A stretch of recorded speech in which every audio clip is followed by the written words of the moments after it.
One of the most consistent criticisms of the Fire Force anime is the handling of Tamaki Kotatsu and her fan service. Fans have complained that the fan service goes too far and it interrupts the action. My question to these people is, why are you gay? Who says I'm gay? You are gay. jokes aside, the production studio David Production didn't care one bit about the Western fan feedback, and they actually doubled down on the random fan service with Tamaki in season 3 of the anime. There was a Lucky Lecho lore scene literally in the first 5 minutes of the anime. I think the main reasons the production team of the anime doesn't care about the negative feedback is because the Japanese fans love her. Her character development and the fact that the Lucky Lecho lore which leads to her fan service is a gag that's built into the plot and centered around Japanese style humor.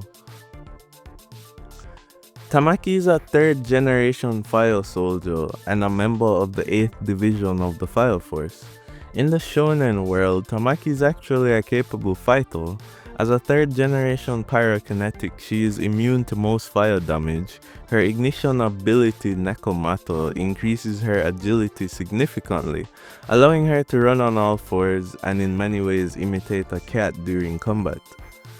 She is also smart, and though her firepower is limited when compared to Shinra and Arthur, she's the only one in the 8th division that consistently makes use of tools to aid in the increase of her firepower. In season 3, she manages to conjure up blue flames like an Adolo burst user by relying on thermite flame accelerants. All that said, nobody seems to care because Tamaki is mainly in the show for fan service. The biggest criticism I've seen online is that Tamaki losing her clothes mid-fight breaks the immersion and hurts the shonen action, especially since it becomes a comedic gag kind of scene and changes the tone completely. I found a Reddit post where a woman stopped watching the anime in her living room with her family because they thought she was weird. People on Reddit also exclaimed that it's hard to recommend the anime because of all the random fan service. A few examples of how action-related fan service can be handled alternatively is in DBZ, Dragon Ball Z, and the Fate franchise. I remember in Dragon Ball Z when Android 18 had a wardrobe malfunction. This was kinda handled with realism and did not break the action. It did detract from the fight, but in a more realistic way.